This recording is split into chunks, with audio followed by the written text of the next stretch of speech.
안녕하세요. 축구 전문 기자 한준입니다. 올 시즌 화끈한 공격 축구를 바탕으로 진정한 황금기가 도래할 것으로 기대되고 있는 토트넘 허스퍼. 이 변화의 중심에는 분명 호주 출신 엔지 포스테코글루 감독의 전술적, 운영적 개혁이 있었는데요. 포스테코글루 감독은 토트넘의 혁명이 성공적으로 이루어지는 데 있어서 가장 큰 요인이 바로 손흥민 선수를 주장으로 선임한 일이었다며 또 한 번 손흥민 선수에 대해 공개 기자회견에서 극찬을 쏟아냈습니다. 지난 주말에 있었던 루턴 타운과 프리미어리그 30라운드 경기에서 자신의 올 시즌 리그 15호 골을 터뜨린 손흥민 선수는 2023-2024 시즌 프리미어리그 스트라이커 평점 전체 1위로 도약하며 포지션 변신 후에도 월드 클래스로서의 자신의 위상을 더욱더 높이고 있는데요. 즉 포지션을 가리지 않고 세계 최고급의 실력을 갖추고 있다는 것을 공인받고 있는 것이죠. 30대의 나이에 접어들어서도 끊임없이 발전하며 세계 최고 선수 반열에 진입하고 있는 손흥민 선수에 대해 포스테코글루 감독이 이 공개 회견에서 어떤 극찬을 쏟아낸 것인지, 또한 대안 쿨루셉스키의 주전 제외 논란을 두고 공격진 운영에 대해 밝힌 실제 구상에 대해서 어떻게 말했는지, 웨스트햄 유나이티드와의 경기를 앞둔 포스테코글루 감독의 사전 공식 회견 풀버전으로 해석하고 해설해드리겠습니다. 토트넘 허스퍼가 프리미어리그 주중 경기 영국 현지 시간으로는 4월 2일 밤 8시 15분, 한국 시간으로는 4월 3일 수요일 새벽 4시 15분에 런던 스타디움에서 원정 경기로 치를 웨스트햄과의 경기를 하루 앞두고 공식 기자회견을 가졌는데요. 토트넘 공식 채널에서도 강조해서 이 하이라이트 영상을 소개할 때 손흥민 선수의 주장 선임이 토트넘이 새로운 시대로 나아가는 데 있어서 얼마나 큰 영향력을 미쳤는지에 대해 강조했습니다. 이와 더불어서 쿨루세스키 선수를 선발에서 제외할 수 있는 최근의 분위기와 분석에 대해서도 조금 더 자세한 얘기를 했고, 쿨루세스키가 어떤 점들을 발전시켜야 하는지에 대한 얘기까지 나왔는데요. 인터뷰 순서대로 살펴보겠습니다. 먼저 경기를 앞두고 있기 때문에 선수단의 부상 상황, 최신 상황에 대한 질문이 있었는데요. 지난 경기와 거의 다르지 않습니다라고 하면서 모두 무사히 경기를 마쳤습니다. 그래서 큰 변화는 없었습니다. 모두 괜찮습니다라고 하며 지난 루턴 타운전에 추가 부상자도 없고 또 회복한 선수도 없다라고 얘기했어요. 다만 굳이 언급하지 않았지만 반더벤 선수가 당시에 벤치에 있었고 그때도 출전할 수 있었기 때문에 이번 경기는 반더벤 선수의 선발 출전이 유력합니다. 그리고 계속해서 후반 교체 출전으로 부상 복귀전을 치르고 있는 히샬리송에 대해서 토요일 경기 후에 어떤 반응을 보였는지에 대한 질문이 있었는데요. 이번 웨스트햄전은 선발 출전할 수 있는 컨디션인가에 대한 질문에 대해서 네네 라고 하면서 지난 경기 후에 훨씬 더 나아졌고 기분도 훨씬 좋아졌다. 어제 훈련했고 오늘 오후 경기 전 최종 훈련도 소화할 예정이고 컨디션이 좋다라고 했는데요. 다만 히샬리송의 출전 여부는 컨디션 문제가 아니라 전술적 요인, 손흥민 선수를 최전방에 두는 것이 좋은가 아닌가, 히샬리송 선수를 다시 최전방에 두고 손흥민 선수를 측면으로 배치하는 것이 더 효과적일 것인가, 이런 부분에 대한 고민만 있는 단계입니다. 그리고 최근 히샬리송도 좋고 손흥민 선수나 베르너 존슨까지 좋기 때문에 더더욱이나 쿨루셉스키 선수의 선발 기용 가능성은 낮아지고 있는데요. 그렇지만 메디슨 선수가 부상으로 빠진 기간에 쿨루셉스키 선수가 중앙 공격형 미드필더, 즉 메디슨의 자리를 차지했을 때 가장 좋은 폼을 보였던 바가 있는데요. 메디슨 같은 경우에는 큰 부상을 당한 이후에 시즌 초반 10경기에서 보였던 최고의 모습을 아직 되찾고 있지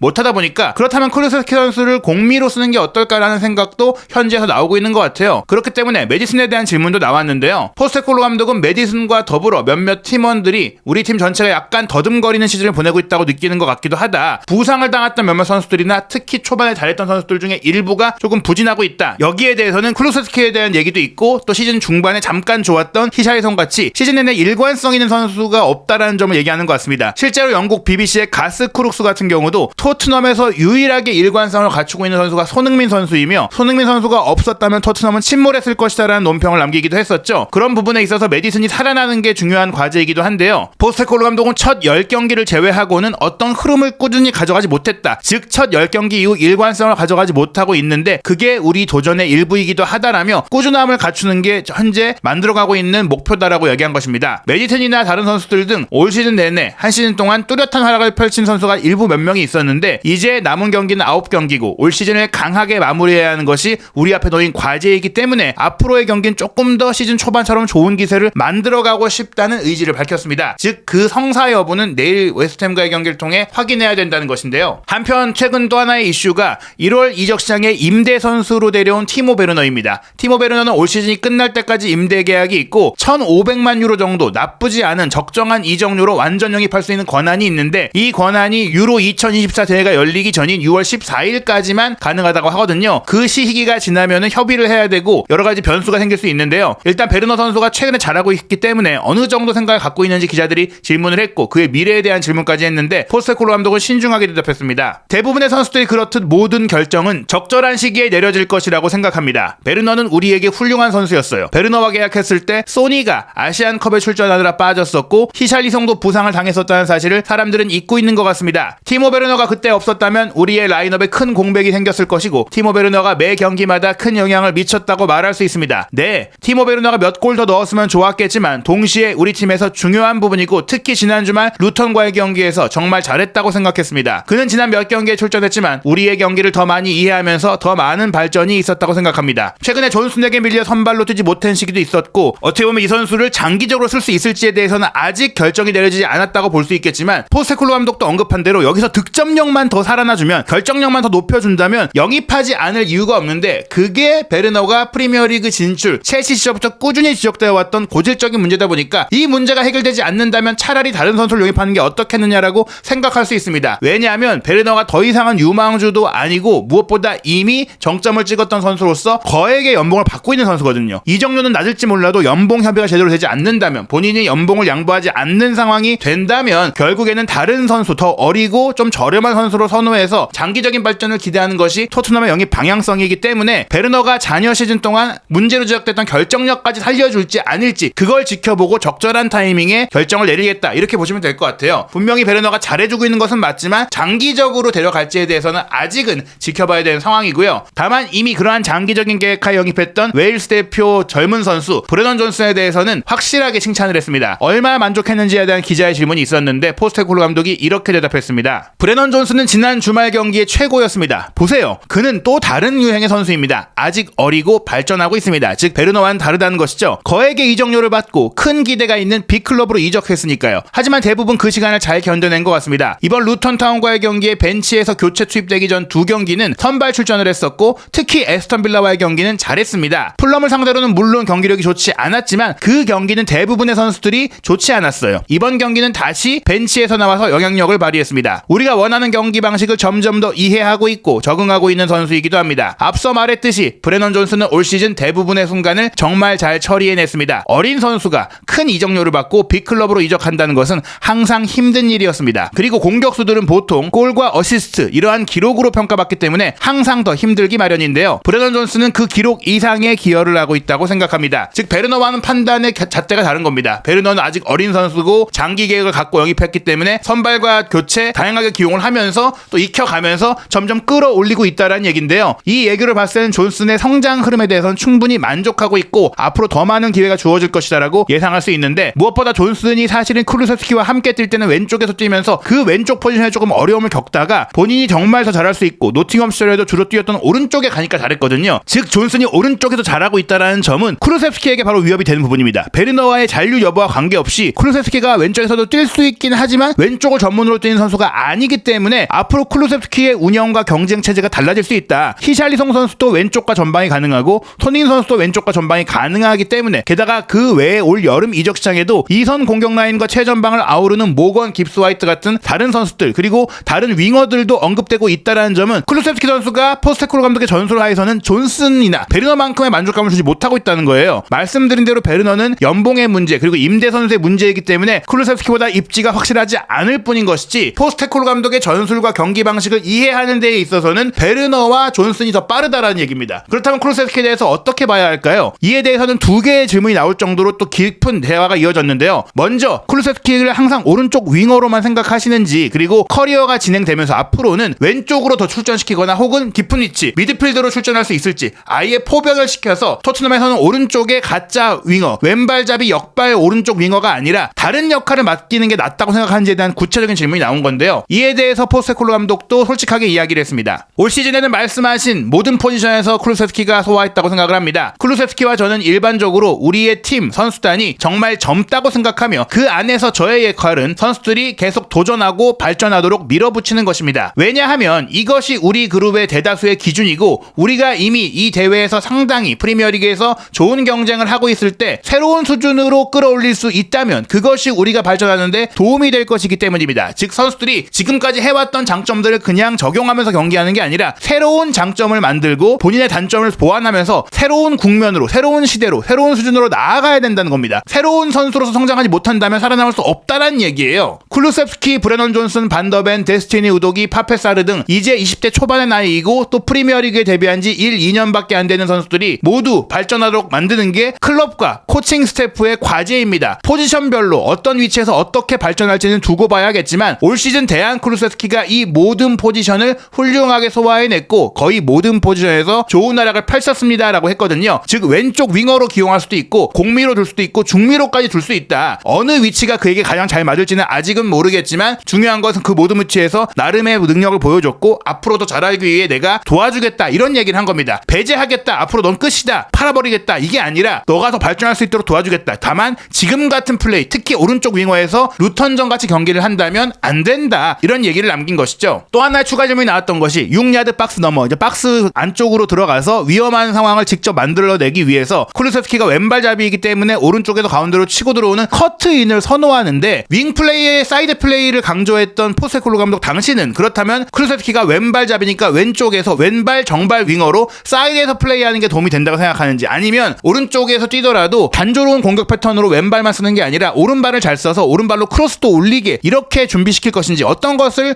해야 한다고 생각하시는지라는 질문이 구체적으로 들어갔어요. 그에 대해서 포스테코글루 감독은 그렇게 할 수 있다고 생각한다. 즉 오른발을 더 연습해서 오른쪽에 뛰더라도 오른발 윙어처럼 뛸 수 있어야 한다 이렇게 얘기를 했습니다. 왜냐하면 티모 베르너는 왼발잡이가 아니지만 왼쪽에서 잘 뛰고 있다, 왼쪽에서 왼발 윙어같이 뛰고 있다는 얘기예요. 우리에게 더 중요한 것은 선수들이 계속 발전하고 개선하도록 도전하는 것이고 데안 쿨루셉스키와 제가 언급한 모든 선수들은 그에 대해 열망을 갖고 있습니다. 선수들의 포지션은 팀의 현재 상황과 우리에게 필요한 것이 무엇인지에 따라 결정될 것입니다. 즉 쿨루셉스키가 기존에 갖고 있던 장점이 더 잘 먹힐 상대팀을 만난다면, 혹은 그런 역할을 해줄 선수가 대안이 없다면 오른쪽 윙어로도 쓸 수 있겠지만 지금의 형태로요. 하지만 그게 아니라면 왼쪽으로 와서 왼발 윙어로도 쓸 수 있으나 오른발을 연습시켜서 오른쪽에서 두 가지의 장점을 모두 쓸 수 있도록 또 준비시킬 수 있다. 그런 얘기를 하면서 쿨루셉스키는 지금이 아니라 발전된 모습이 되어야 한다고 다시 한번 강조한 거니까 큰 메시지다. 쿨루셉스키의 지금 경기력에는 솔직히 완전히 만족하기 어렵다고 강조한 것입니다. 이러한 가운데 포스테코글루 감독이 유일하게 풀 만족, 완전히 만족하고 있고 더 이상 바랄 게 없어 하는 선수는 유일한 손흥민 선수뿐이었는데요. 기자들이 토트넘에서 역대 160호 골로 통산 득점 5위에 오른 손흥민 선수에게 올 시즌 주장직을 맡긴 것이 큰 결정이었는데 주장을 맡긴 게 잘 작동하고 있는지, 명확하게 작동하고 있다고 생각하는지 물어봤거든요. 이에 대해서는 기자들의 질문보다도 더 큰 찬사를 보내게 됩니다. 그 답변 전체 내용을 보면요, 손흥민 선수를 주장으로 임명하는 것은 큰 결정이 아니었습니다. 즉 큰 결정이라는 건 결단, 어려운 일, 고심 끝에 나와야 되는 일이라는 얘기인데 그렇게 크게 고민할 필요가 없었다. 그냥 당연히 손흥민 선수를 주장으로 임명하는 것은 예정되어 있는 일일 뿐이었다. 게다가 다른 후보자도 없다. 이런 얘기를 한 겁니다. 토트넘의 차기 리더가 누가 될지는 분명 중요한 결정이었죠. 위고 요리스가 최근 몇 년 동안 큰 영향력을 행사한 만큼 해리 케인도 당연히 그렇게 영향력을 펼쳐왔고 에릭 다이어 같이 오랫동안 클럽에 몸을 담았던 다른 선수들도 있었습니다. 하지만 우리가 나아가고자 하는 방향에 있어서 중요한 결정이 될 것이 분명했습니다. 기존의 주장단, 기존의 리더로 그냥 가는 것이 우리가 새로운 방향, 새로운 팀, 새로운 컬러로 가는 데 있어서 맞겠느냐? 아니다라는 것이죠. 그러면서 포스테코글루 감독은 제가 계속 말했던 것 중에 하나는 우리가 새로운 방향으로 나아가고 있다는 것을 보여주기 위해 우리가 하고 있는 대부분의 일에 변화가 필요하다고 느꼈다는 것입니다. 토트넘의 리더십, 토트넘의 팀 분위기에 변화가 필요하다. 기존의 주장, 기존의 주장단의 성격과 스타일과 많은 것들은 내가 추구하는 더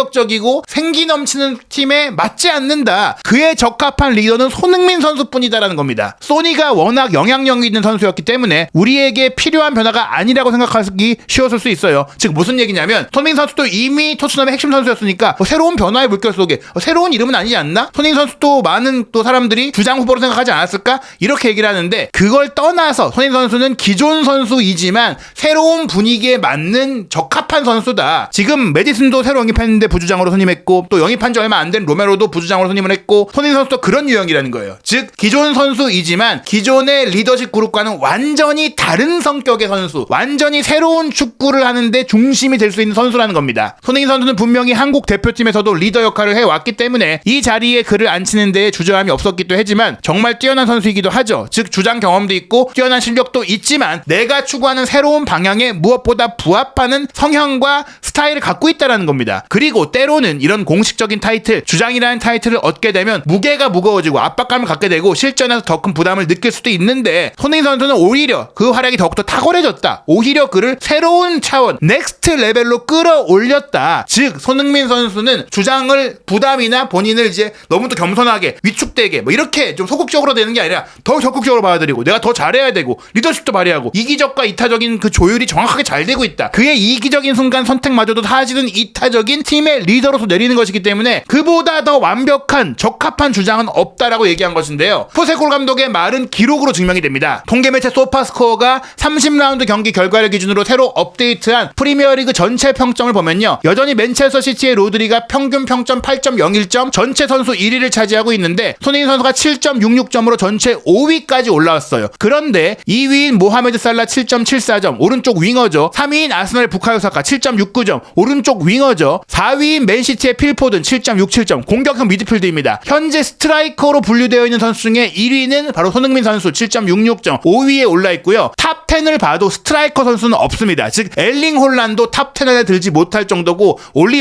와킨스라든지 다른 최전방 선수 모두 시즌 전체 평점 10위 안에 못 들었어요. 파스칼 그로스, 마르틴 에데고르, 브루노 페르난데스, 콜 파머, 베르나르도 실바에 이르기까지 2선 미드필더들이 패스도 많이 넣고 어시스트도 하고 공격의 경기에 많이 관여하기 때문에 순위권이 높게 나와요. 기록을 기반으로 매기는 평점이기 때문인데요. 손흥민 선수는 최전방에 뛰면서도 수많은 경기 영향력을 미치고 있기 때문에 스트라이커 중에 가장 높은 팀 영향력을 자랑하면서 가장 높은 활약을 펼치고 있는 겁니다. 현재 손흥민 선수는 프리미어리그 빅찬스 전환율 1위, 90분당 스프린트 횟수 1위, 수비적 스프린트 횟수 1위, 스루패스 성공률 1위, 결승골 1위, 결승골 관여 1위고요. 유럽 5대 리그로 확장했을 때도 압박을 통한 턴오버 유발 1위, 압박을 통해 상대의 공을 가져오는 것도 1위, 수비 스프린트는 유럽 5대 리그 1위고 포워드 중에 유럽 5대 리그 압박 효율까지 1위이기 때문에 주장이자 최전방 공격수로 손흥민 선수를 이동시킨 포스테코글루 감독이 손흥민 선수의 최고 버전을 끌어내고 있고 그에 맞춰서 손흥민 선수는 더 발전하고 있고 이제 30대에 접어들었지만 40까지 이어질 경력에서 더 잘할 수 있는 정말 세계 축구사의 이례적인 유일한 존재가 될 수 있다라는 기대감이 나오고 있는 것입니다. 이제 중요한 건 앞으로의 경기 결과인데요. 루턴타운은 승격팀이고 웨스트햄은 유럽 대항전 도전권에 있는 강팀입니다. 서로 이 경기는 다른 도전 과제가 있는데 내일 경기는 어떤 개선이 있기를 바라는지 이제 질문이 있었어요. 루턴타운전 이기긴 했지만 아쉬웠던 내용이 있기 때문인데요. 포스테코글루 감독은 발전이라기보다는 우리의 게임 모델을 더 발전시키고 우리가 하는 일 중 일부의 일관성을 확보하는 게 중요하다. 상대가 누구냐에 따라서 보는 게 아니라 우리 팀은 애초에 구축하려고 했던 그 경기 스타일을 더 발전시키고자 할 뿐이다. 물론 많은 부상자와 여러 가지 이슈로 매우 혼란스러운 시즌이었지만 지금 중요한 건 선수들의 몸 상태, 건강 상태가 대부분 양호하다는 것. 그게 긍정적이고 지난 주말 같은 경우 선발 출전 선수뿐 아니라 교체로 나온 선수들이 큰 영향을 미쳤기 때문에 이런 부분들은 우리가 이전에 못했던 부분이기 때문에 긍정적이다. 즉 이번에는 교체로 나온 선수들의 활약이 좋았기 때문에 웨스트햄전에는 선발 출전 선택지도 늘어나고 후반전에 반전 가능성도 훨씬 많다는 건데요. 여기서 또 하나 포스테코글루 감독의 자신감을 엿볼 수 있는 멘트가 나옵니다. 맨체스터 유나이티드와 승점 8점 차이다. 맨유가 탑4의 경쟁자라고 볼 수 있냐? 도전해 오는 것이 위협적이지 않냐고 질문하니까 재미있게 대답했습니다. 모르겠습니다. 우리가 맨시티에도 도전할 수 있을까요? 아닌가요? 우리와 맨시티의 승점 차이가 8점이고 우리와 맨유의 승점 차가 8점입니다. 맨유가 우리를 위협할 수 있다면 우리도 맨시티를 위협할 수 있는 거 아닙니까? 근데 당신이 그런 얘기를 안 한다는 건 그 8점 차가 뒤집고 올라가기 어렵다고 생각하는 거 아닙니까? 라고 얘기를 하면서 맨유가 우리를 제치고 챔스에 나갈 가능성은 우리가 맨시티를 제치고 리그 우승을 차지할 가능성과 비슷할 것이다 라고 답하면서 우리가 맨유보다는 유리하다라고 멋있게 대답한 겁니다. 토트넘이 맨유보다 더 꾸준하게 시즌을 치러오고 있다는 기자의 질문에 대해서 승점 8점 차이라면 우리보다 8점 앞선 맨시티를 우리도 잡을 수 있다고 생각하거나 맨유도 우리를 잡을 수 있다. 물론 다 그렇습니다. 저에게 상관없습니다. 저에게 중요한 건 어떤 팀과 경쟁하고 어떤 팀을 보는 게 아니라 우리 스스로 시즌을 강하게 마무리하고 그리고 12개월 후 즉 다음 시즌이 끝날 시점에는 우리를 다르게 바라보고 다르게 이야기하는 팀이 되고자 하는 토대를 쌓고 싶다는 겁니다. 즉 다음 시즌 이 시점에는 우리가 챔스 진출 경쟁이 아니라 우승 경쟁을 하는 게 당연한 팀, 우승 경쟁을 당당히 하고 있는 팀이 되는 게 목표다라는 거예요. 그러기 위해선 단순히 우리가 지금 시점에 순위나 승점 몇 점을 얻는 것만이 중요한 게 아니라 그 이상의 것이 필요합니다. 우리가 좋은 경기력을 보인다면 좋은 위치에 오를 수 있고 그 다음 단계로 나갈 수 있는 것입니다. 즉 우리는 지금 한 경기 한 경기 실리적으로 승점 쌓기에 도전하는 게 아니라 이길 수 있는 경기력을 만드는 데 집중하고 있다라는 일관된 이야기를 한 것입니다. 프리미어리그 31라운드 경기는 토트넘이 챔피언스리그에 진출하는 데 있어 분수령이 될 수 있습니다. 토트넘은 4월 3일 수요일 새벽 4시 15분 웨스트햄 유나이티드와 원정 경기 치르는데요. 이 경기를 이기면 승점 59점으로 에스턴 빌라와 같아지고, 에스턴 빌라는 4월 4일 목요일 새벽 4시 15분에 맨시티와 원정 경기를 치르기 때문에 에스턴 빌라가 맨시티에 패배한다면 토트넘이 4위 자리를 그대로 지킬 수 있게 되거든요. 과연 어떤 경기 어떤 결과가 펼쳐질지, 손흥민 선수는 또한 스트라이커로서 또 한 번 능력을 발휘할 수 있을지 한준TV와 함께 토트넘과 웨스트햄의 경기 이후 나온 모든 소식과 분석, 영국 현지 반응 확인하시기 바랍니다.